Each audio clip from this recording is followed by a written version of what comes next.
ऐसी मनसा देवी को भी हम सादर प्रणाम करते हैं। देवसेना जो माँ भगवती का ही अंश रूपा हैं, जो हम मातृकाओं का पूजन करते हैं, उनकी अधिष्ठात्री देवी माँ देवसेना है। मंगल चंडिका, जब इस सृष्टि की रचना होती है तो वो मंगल स्वरूप में होती हैं, और जब इस सृष्टि का संहार होता है तो वो रौद्र रूप धारण करके जो चंडिका का रूप धारण करती हैं, तो इसी से उनका नाम मंगल चंडिका हुआ। माँ काली जो जगत में धर्म की स्थापना के लिए रौद्र रूप धारण करती हैं, ऐसी माँ काली को भी हम सादर प्रणाम करते हैं, जो श्री कृष्ण भगवान की अनुगामी हैं, जो श्री कृष्ण का ही नित्य ध्यान करती हैं, जिसके कारण उनका रूप भी कृष्ण वर्ण में हो गया। ऐसी माँ काली को हम प्रणाम करते हैं। आगे वसुंधरा, ये पृथ्वी देवी जो सभी दिव्य रत्नों को अपने अंदर समाहित रखती हैं, और हमें आपको खाने के लिए हम लगाते छोटा सा बीज हैं, लेकिन ये माँ भगवती माँ वसुंधरा की ही कृपा है जो हमें वो एक वृक्ष के रूप में प्राप्त होता है, और उस वृक्ष से वो फल रूप में हमें प्राप्त होता है, धान गेहूं आदि जो भी है इस रूप में।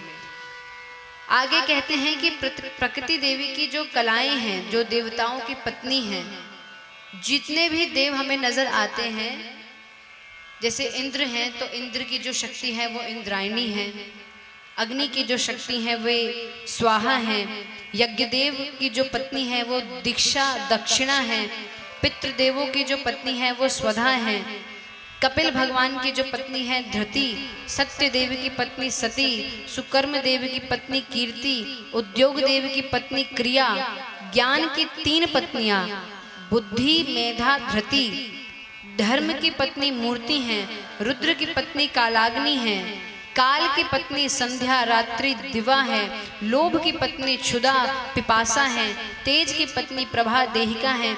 इस प्रकार से हर शक्ति का, माँ भगवती के हर अंश का वर्णन हमें इस श्रीमद् देवी भागवत पुराण में प्राप्त होता है। किस प्रकार से भगवान श्री कृष्ण और राधा जी से ये जो 5 प्राण अपान समान उदान व्यान, ये 5 वायु उत्पन्न हुई कि ये वर्णन प्राप्त होता है। माँ राधा रानी के श्वेत से वरुण देव प्रकट हुए, उनके वामांग से उनकी पत्नी वरुणानी प्रकट हुई। किस प्रकार से श्री कृष्ण की जो शक्ति माँ राधा रानी ने अपने गर्भ में धारण किया, और कुछ समय बाद में उस बालक को जो जल में छोड़ दिया, जिसके कारण माँ भगवती को, राधा रानी को ऐसा श्राप हुआ कि वो उनको कोई संतान नहीं हुई। ऐसा श्राप भगवान ने उनको दे दिया कि तुमने इस बालक को इस प्रकार से जो जल में छोड़ दिया और तुम्हें बिल्कुल भी इसके प्रति प्रेम नहीं रहा, तो तुम और तुम्हारे अंश रूप में जितनी भी देव पत्नियां होंगी उनको कोई संतान नहीं होगी। ऐसा उनको वहाँ पे श्राप मिला। यही कारण है कि गणेश जी की जो गणेश जी का पूजन किया जाता है, माँ गौरी के साथ में, माँ लक्ष्मी के साथ में, माँ सरस्वती के साथ में, यही वो कारण है। इसके आगे उन्होंने कहा कि माँ भगवती के जिह्वा से सुंदर गौरवर्ण की कन्या प्रकट हुई, जो विद्याओं के शास्त्रों के अधिष्ठात्री हुई, माँ सरस्वती। आगे इसमें बताया गया कि किस प्रकार से माँ राधा रानी से 2 रूप हो जाते हैं। एक लक्ष्मी स्वरूप में वो विष्णु भगवान के साथ रहती हैं, और राधिका स्वरूप में भगवान श्री कृष्ण के साथ रहती हैं। श्री कृष्ण और राधा जी से विराट स्वरूप वो जो बालक प्रकट हुआ, वो बालक आगे जाकर के महाविष्णु का उसने अवतार लिया, जिससे कि आगे की सारी सृष्टि, जब हम इसको पढ़ते हैं, महाभारत भी पढ़ते हैं, गीता पढ़ते हैं, तब इससे हमें समझ में आता है कि महाविष्णु कौन है, विष्णु कौन है, फिर ब्रह्मा जी, फिर शिव जी, फिर उनकी कैसे आयु है। आगे बताते हैं कि पृथ्वी से ऊपर 7 लोक हैं, भू भुव स्व जन तप सत्य लोक, जिसके ऊपर ब्रह्मलोक है, फिर उसके ऊपर जिसके ऊपर ब्रह्मलोक है, ऐसा कहते हैं कि इस पृथ्वी के नीचे 7 लोक हैं, अतल वितल सुतल तलातल महातल रसातल पाताल। जो पाताल स्वर्ग की तरह ही हैं, जिस तरीके से स्वर्ग में सब कुछ एकदम संपन्न है, इंद्र राजाओं की तरह रह रहे हैं सिंहार, जहाँ का मौसम नित्य निरंतर शीतल मंद सुगंधित बना रहता है, ऐसा ही वातावरण पाताल का भी है। पर बस यही है कि देवताओं के लिए अलग जगह बनाई गई है और दैत्यों के लिए अलग। आगे कहते हैं कि एक बार क्या हुआ कि भगवान विष्णु की पत्नी है माँ लक्ष्मी, माँ गंगा और माँ सरस्वती। तो एक बार माँ गंगा ने भगवान को देख करके वो मुस्कुराई, तो उन्हें देख करके भगवान भी मुस्कुराए। तो उनकी ऐसा भगवान का ऐसा मुस्कुराना देख करके सरस्वती माता को कष्ट पहुंचा। लेकिन लक्ष्मी माता की जो सहनशीलता थी, लक्ष्मी माता का जो स्वभाव था, वो शांत रही। उनको किसी भी प्रकार का कोई भाव हृदय में उत्पन्न नहीं हुआ। तो यहाँ पर ऐसा ये सरस्वती माता और जब गंगा मैया ने आपस में इस बात को देखा, तो उन्होंने एक दूसरे को श्राप दे दिया। माँ सरस्वती को श्राप दे दिया कि तुम नदी के रूप में इस पृथ्वी पर रहोगी, नदी के रूप में बहोगी। सरस्वती माता ने गंगा मैया को ये श्राप दे दिया कि तुमने ये गलत, तुमने तुम्हारे कारण हमारे जो पति हैं उनके मन में हम तीनों के लिए अलग अलग भाव उत्पन्न हुआ, इसके लिए तुम पृथ्वी पर नदी के रूप में तुम भी बहोगी, बहाई जाओगी। तुम्हें भी लोग आकर के अपने पापों को धोया करेंगे, तुम में अपवित्रता नित्य निरंतर रहेगी, ऐसा उन्होंने कहा। माँ लक्ष्मी को उन्होंने श्राप दे दिया कि तुम सब कुछ देख रही थी, तब भी तुमने कुछ भी सही गलत नहीं बोला, इससे तुम वृक्ष हो जाओगी। तो जब भगवान ने देखा कि ये तो गलत चीज हो रही है, ऐसी तो मेरी कोई भावना भी नहीं थी, तो भगवान श्री हरि नारायण ने, विष्णु भगवान ने तीनों को शांत किया और जो एक दूसरे को उन्होंने श्राप दे दिया था, उसी श्राप को वरदान के रूप में बदलते हुए माँ सरस्वती को आदेश दिया कि आप एक अंश से ब्रह्मा जी के ब्रह्मलोक में रहेंगी, एक अंश से पृथ्वी पर नदी के रूप में बहेंगी। जब कलयुग के पूर्ण होने में 10 वर्ष, जब 10,000 वर्ष, 10,000 दिव्य वर्ष पूरे हो जाएंगे, तब आप इस पृथ्वी से मतलब लुप्त हो जाएंगे। तो माँ सरस्वती को ये दिया, लक्ष्मी माता को ये वरदान दिया कि आप वृक्ष के रूप में, तुलसी के रूप में प्रकट होंगी, आपके बिना मैं कुछ भी स्वीकार नहीं करूँगा और आप भी पद्मावती के नाम से नदी, इस पद्मावती नाम की नदी से इस पृथ्वी पर बहेंगी। माँ गंगा को ऐसा उन्होंने वरदान दिया कि आप एक अंश से शिव जी के पास रहेंगी, एक अंश से आप पृथ्वी पर बहेंगी। भागीरथी आपका नाम कहलाएगा, क्योंकि भगीरथ घोर तपस्या करेंगे अपने पितरों की मुक्ति के लिए। और आप इस पृथ्वी पर जितने भी जो मनुष्य है जो पाप से ग्रस्त हैं, आपके स्पर्श मात्र से, आपके ध्यान मात्र से वो पवित्र हो जाएंगे। जिस प्रकार से अग्नि में ये शक्ति है कि वो कुछ भी भस्म कर सकती है, उसी प्रकार से आप में ये शक्ति सहजता से रहेगी कि आप किसी को भी निर्मल कर देंगी और पूर्ण अंश से आप मेरे पास ही रहेंगी और मेरी भार्या बन के ही रहेंगी।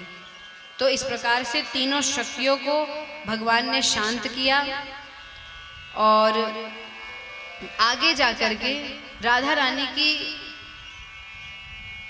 और दुर्गा जी का उन्होंने उपाख्यान प्राप्त होता है कि जगत की उत्पत्ति के समय मूल प्रकृति स्वरूपिणी ज्ञानमयी भगवती से प्राण और बुद्धि से अधिष्ठात्री देवियों के रूप में 2 शक्तियां प्रकट हुई। श्री राधा रानी जो भगवान के प्राण हैं और श्री दुर्गा जो भगवान की बुद्धि हैं। कहते हैं कि जो माँ भगवती कि किसी भी रूप में को अपने आप को यदि समर्पित कर देता है तो उसको इस संसार में सब कुछ प्राप्त हो जाता है। धर्म, अर्थ, काम, मोक्ष, भुक्ति, मुक्ति दोनों प्राप्त कर लेता है। श्री हरि नारायण स्तोत्र बता रहे हैं कि किस स्तोत्र से माँ भगवती की उपासना करनी चाहिए, कैसे उनसे प्रार्थना करनी चाहिए।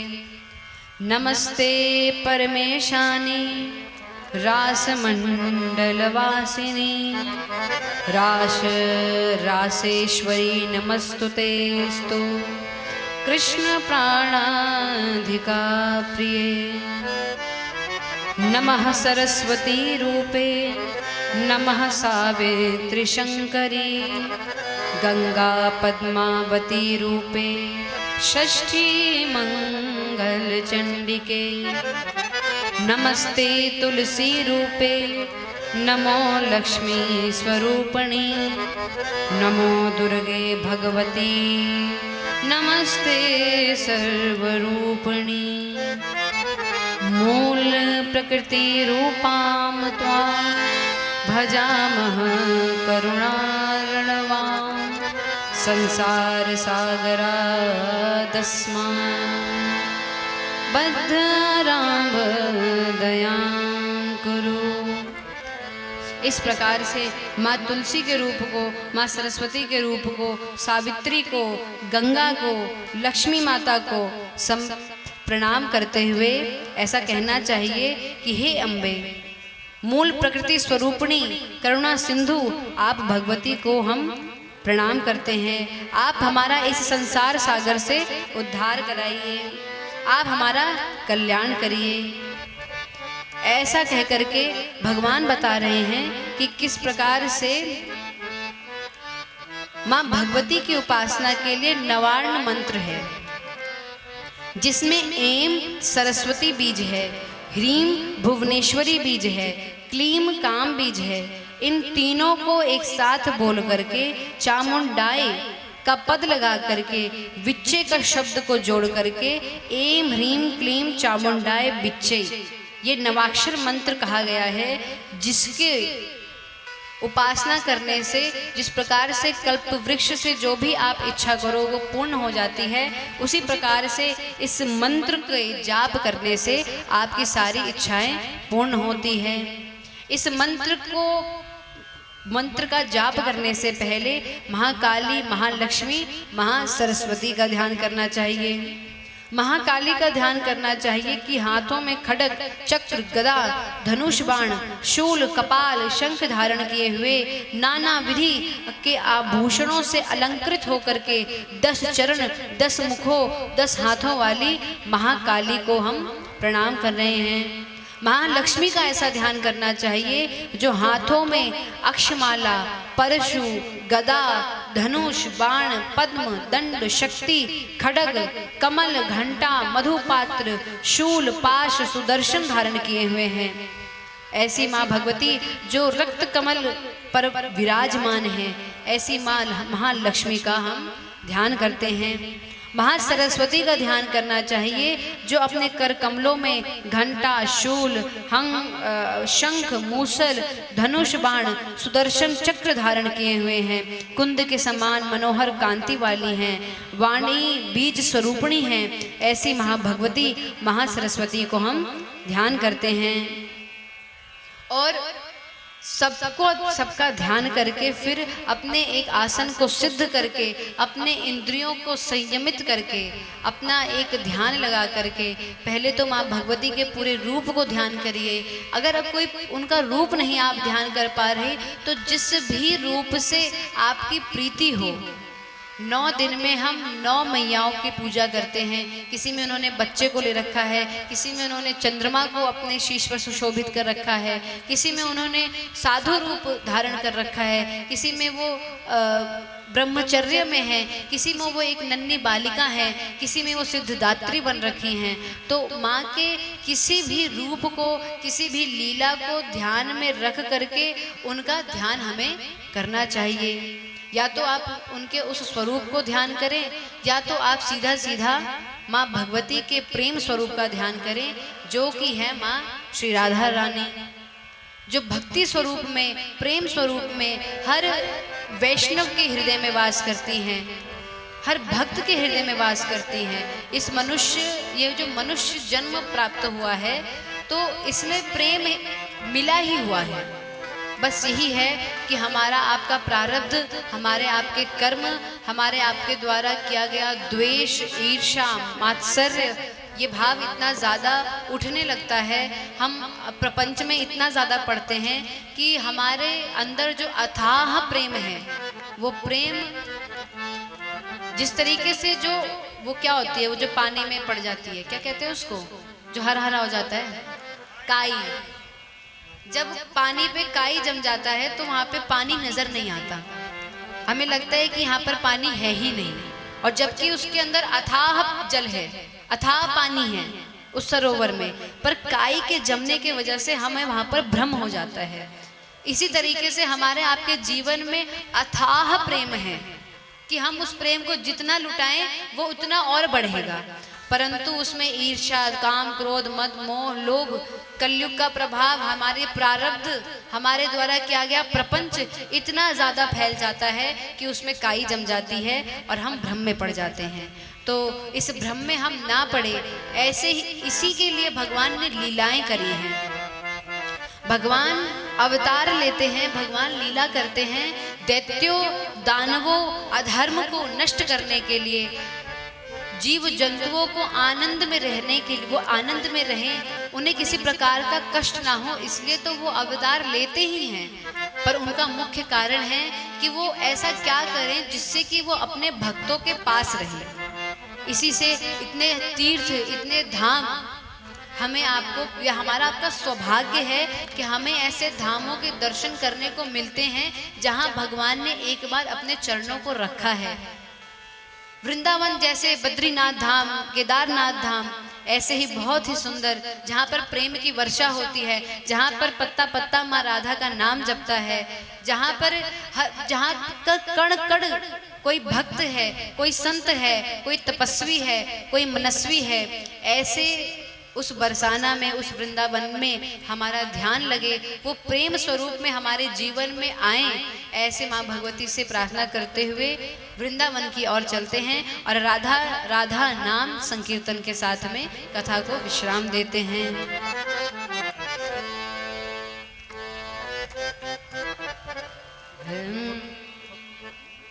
राधा राधा राधा राधा राधा श्री राधा, राधा राधा राधा राधा राधा श्री राधा राधा राधा श्री राधा, राधा श्री राधा, राधा श्री राधा, राधा श्री राधा, राधा श्री राधा, राधा श्री राधा, राधा श्री राधा, राधा श्री राधा, राधा श्री राधा, राधा राधा राधा राधा श्री राधा, राधा राधा श्री राधा। कैसे ना कैसे ना कैसे ना इतराऊं मैं, बरसाना में है कैसे न इठलाऊं मैं, बरसाना मिला है। कैसे ना इतराऊं मैं, बरसाना मिला है। कैसे न इठलाऊं मैं, बरसाना मिला है। बरसाना मिला है, बरसाना मिला है, बरसाना मिला है, बरसाना मिला है। जीना मिला है, मर जाना मिला है। जीना मिला है, मर जाना मिला है। देखिए एक बात बताती हूँ मैं आपको कि हम क्या कह रहे हैं, कैसे ना इतराऊं मैं कैसे ना इतराऊं, कैसे ना कहूँ कि मैं राधा रानी की हूँ। मतलब जो राधा रानी के हैं उनके हाव भाव में अलग ही वो दिखने लग जाता है, वो आराम आराम से बैठ सकते ही नहीं जब तक वो कुछ उद्यम ना कर ले, जब तक वो कुछ इधर उधर ना कर ले, दो चार ढुमके ना मार दे, चक्कर खाते खाते कोई किसी और को गिरा ना दे, तो वो है ही, वो निशानी ही है राधा रानी की। तो वो दुनिया वाले कहते हैं अरे कैसा पागल है देखना, बिल्कुल बिल्कुल तरीका नहीं है। अरे भाई हम बगल में खड़े हैं, थोड़ा ढंग से बगल से जाओ। पर जो राधा रानी के वो जाएंगे ही ऐसे कि दो चार लोगों को पता चल जाए कि अच्छा ठीक है कोई बरसाने वाला जा रहा है। बोल कन्हैया लाल की। तो ये कैसे ना इठलाऊं सभी गाइए। बरसाना मिला है, ओ कैसे नहीं खिलाऊं मैं, बरसाना मिला। बरसाना मिला है, बरसाना मिला है, बरसाना मिला है, बरसाना मिला है। जीना मिला है, मर जाना मिला है, जीना मिला है, मर जाना मिला है।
जो इनको बोलो आगे वालों को हाथ ऊपर करने हैं। हाँ जी, सबको हाथ ऊपर करने। इधर आप हाथ ऊपर करिए, फोन को रखिए बैग में, अपने जेब में, सॉरी, और हाथों को ऊपर रखना है सभी को। हाथ ऊपर, हाथ ऊपर, और अच्छे से पूरा जोर लगा करके सभी को साथ में संगीत करना है और सुंदर तालियां बजानी है। जय राधा राधा राधा, जय राधा